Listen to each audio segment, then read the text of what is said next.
La plupart des traders qui se lancent dans le trading et même les personnes qui ont déjà une certaine expérience sur le marché se posent très souvent une question.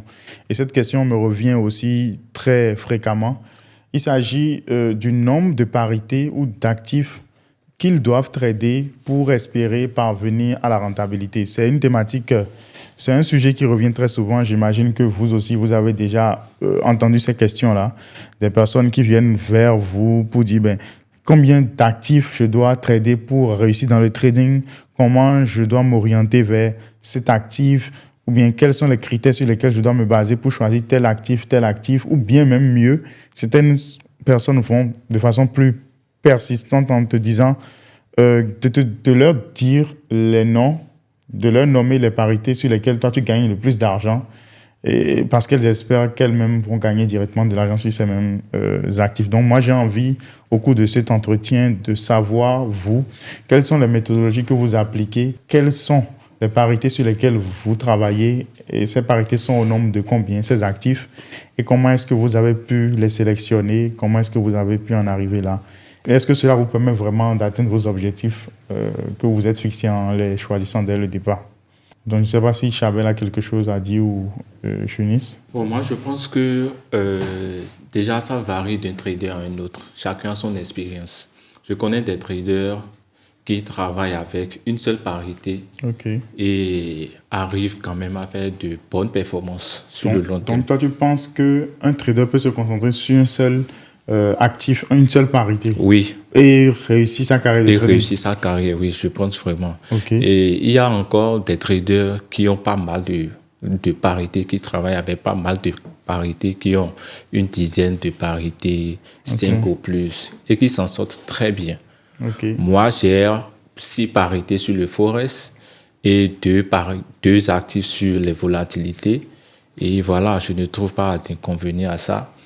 Et mais moi, je veux savoir particulièrement qu'est-ce qui... Parce que c'est que sur le Forex, par exemple, tu as dit que tu as 6 parités que tu trades. Oui. Mais on sait quand même que sur le Forex, il y a une centaine de parités qui existent. Pourquoi est-ce que tu as préféré choisir, je ne sais pas, Euro-USD par exemple ou...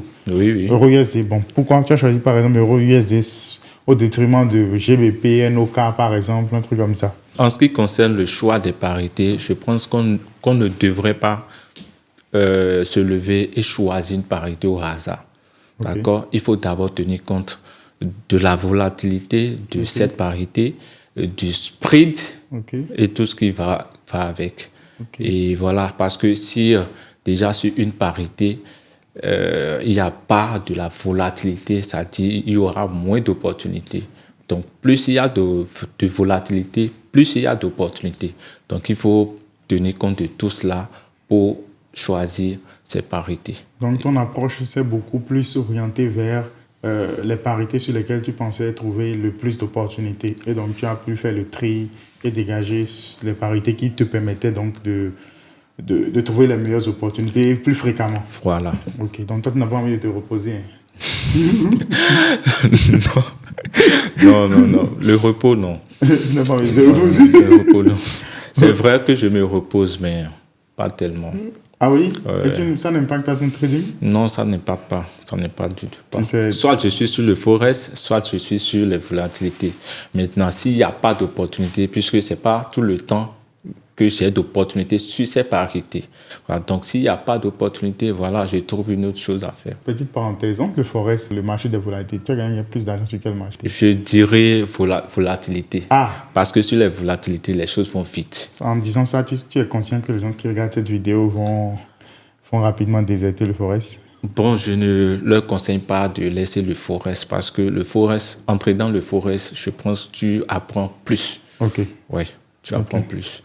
Et Chabel, lui, n'a pas partagé encore avec nous sa vision. Est-ce que les points sur lesquels tu t'es appuyé pour choisir tes parités, je ne sais pas si tu en as plusieurs, des dizaines, des vingtaines, pourquoi tu les as choisis et qu'est-ce que tu recommandes à ces personnes qui t'écoutent et puis qui sont en train de se poser la même question? Aujourd'hui, moi, j'ai 3 parités. Super. On est d'accord, je trade l'or, je trade le NAS100 et le V100. Tu vois, c'est une histoire de 100, quoi. NAS100, V100. Maintenant, en dehors de ça, J'ai également une autre approche et ça, je vais l'expliquer.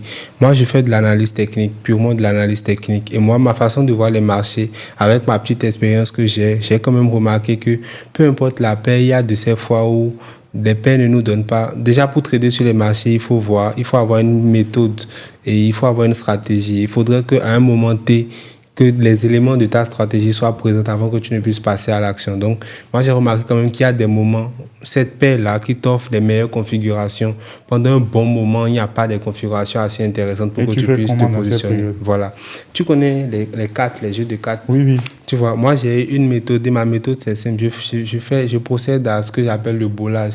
Tu vois, un peu quand on veut jouer les cartes, on bolle. Et puis, donc, moi, quand je viens, cette approche-là, comment je fonctionne, par exemple, avec les paires du Forex, comment j'avais l'habitude de fonctionner, je m'en vais par exemple sur XM. Et puis, j'ouvre toutes les paires Forex que XM me donne. Et je procède par 3 étapes. Je connais ce que ma stratégie me demande de voir. Donc, dans un premier temps, qu'est-ce que je fais? Je m'en vais sur chaque paire. J'essaie de regarder quelles sont les paires dans lesquelles j'ai de très belles tendances. Parce que j'essaie de dire que, de base, si je n'ai pas une tendance claire, je ne vais pas bosser. Je pars sur des paires. Si peut-être j'ouvre 56 paires, je regarde sur chaque paire. Je vais voir. Si par exemple, le Forex, si tu écoutes ma méthode, tu vas comprendre. Oui. Je m'en vais par exemple sur XM, tu vois, et puis j'ouvre toutes les paires Forex. Tu comprends un peu, tu vas voir où je vais en venir. Okay, j'ouvre toutes les paires Forex, ça peut aller. Et supposons que toutes les paires Forex que le broker m'offre, c'est 56, on est d'accord. Donc j'ouvre tout, Euro USD jusqu'à, j'ouvre tout. Et je passe sur chaque paire, je m'en vais en H4 D1, j'essaie de vérifier est-ce que j'ai une tendance claire, une direction claire des marchés. Sur 56 paires, je peux avoir peut-être une vingtaine, une dizaine de paires où je n'ai pas de tendance claire, de direction claire. Qu'est-ce que je fais? Je supprime. Et de peut-être 56 paires, j'ai peut-être passé à une trentaine de paires. Sur ces 30 paires-là, qu'est-ce que je remarque? Je remarque que j'ai la direction claire des marchés. Maintenant, une autre étape de ma stratégie, j'utilise un outil que j'appelle la trendline motrice. J'essaie de regarder, OK, j'ai une direction claire, mais est-ce que je peux représenter mon outil que j'utilise pour représenter la trendline motrice? Et je m'en vais sur chaque paire, je vois que cette direction est claire, les prix sont en train d'aller vers le haut, mais ça ne me donne pas la possibilité de représenter une très belle trendline motrice. Qu'est-ce que je fais? Je supprime. Et au final, je retiens uniquement les paires où j'ai une direction claire, ma trendline motrice claire. Ensuite, je ne vais pas tout dire dans la vidéo. Si quelqu'un veut, la personne de cliquer sur le lien. Et tu vois, donc quand je procède au boulage de toutes, donc je prends toutes les paires et j'essaie en fait, avec ma stratégie, de regarder quelles sont les paires qui m'offrent les meilleures opportunités sur les prochains mois. Et du coup, généralement, je me retrouve, après avoir ouvert peut-être 40, 50 paires, je me retrouve généralement à la fin avec 7, 6, 8 paires où j'ai des tendances claires, mes outils clairs, mes prévisions claires. Et généralement, je les exploite au cours des 3 semaines, 4 prochaines semaines à venir. Et cette activité-là, je le fais chaque 4 mois. Et chaque 4 semaines plutôt. Et puis, ça me permet d'avoir. Et le week-end passé, c'est ce qu'on a fait en fait dans la communauté RMI Class. On a travaillé, j'ai montré à tout le monde comment est-ce que je procédais et j'ai vu beaucoup de personnes faire des retours également de ça et puis donc voici un peu comment je progresse là-dessus. Ok, super, c'est très intéressant et je pense que les personnes qui voient cette vidéo voient qu'il y a plusieurs approches donc, pour s'orienter dans la définition des parités qu'on trade. Moi, pour ce qui me concerne, mon approche est un peu différente des vôtres. Déjà, moi, je trade en ce moment avec 5 parités, d'accord, sur le Forex, le marché du Forex, et un seul actif sur les indices synthétiques. Mais moi, mon approche qui m'a permis d'arriver vers 5 actifs sur le marché du Forex, c'est comme un peu le filtrage, comme Chabel l'a fait. Mais moi, je ne l'ai pas recommencé chaque fois. Moi, je suis parti, j'ai associé mon outil journal de trading, le guide de performance. D'ailleurs, c'est un outil qui aide la plupart des personnes qui l'ont acheté, qu'on a mis à disposition des traders qui veulent progresser, veulent voir un peu la traçabilité dans leurs opérations. Et c'est ce que moi, j'ai fait. Donc, à la base, moi, je suis parti avec plus d'une vingtaine de parités au départ. Et qu'est-ce que j'ai fait simplement? Sur une période relativement moyenne, j'essayais de voir les parités qui m'offraient les meilleures opportunités. Avec ma stratégie, les parités qui m'offraient le plus fréquemment en fait, des opportunités.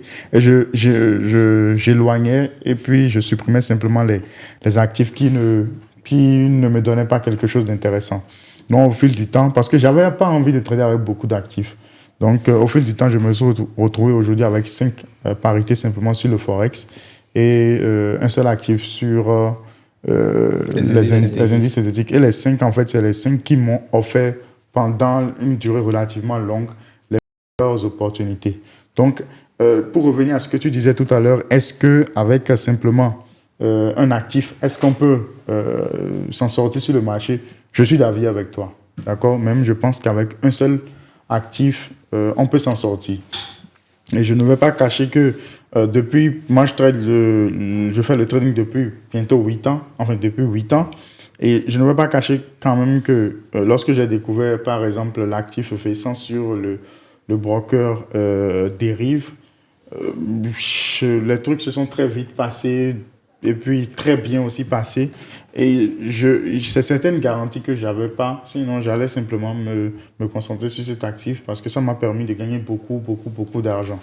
Donc, je voulais vraiment me concentrer, mais il y a certaines garanties, en tout cas, qui me permettent de ne pas me concentrer uniquement, exclusivement là-dessus.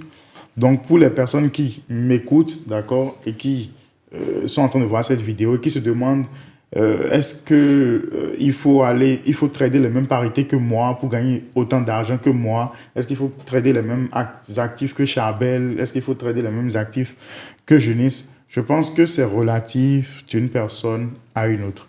Il y a plusieurs approches en fait. Ce qui est sûr, il faut savoir ce qu'on va faire sur le marché. Le but n'est pas de venir sur le marché, de commencer à faire du n'importe quoi sur toutes les parités, à n'importe quel moment, n'importe quelle heure, parce qu'on s'ennuie. Il faut avoir une méthodologie bien tracée, bien définie, savoir que, en fin de compte, le but n'est pas d'avoir une multitude de parités. Le but, c'est de savoir ce qu'on fait. Et votre stratégie doit être claire, votre stratégie doit être duplicable d'un actif à un autre. Et c'est là ce que vous faites sur l'euro USD, que vous devez faire sur GBP USD, et ainsi de suite. Et c'est ça qui est le plus important. Après, ne pas se focaliser sur tel actif que telle personne traite pour gagner de l'argent. Ça, c'est des détails. Après, si vous avez envie de gagner de l'argent sur le V100, vous savez très bien à qui vous adresser. Si vous avez envie de gagner sur le Nasdaq, si vous avez envie de gagner sur le Forex, tout ça, vous savez très bien à qui vous adresser. Maintenant, avant de finir cette vidéo, moi, j'ai bien envie de vous demander quelle est la méthodologie que vous avez utilisée pour choisir vos parités, si vous avez vraiment fait le choix.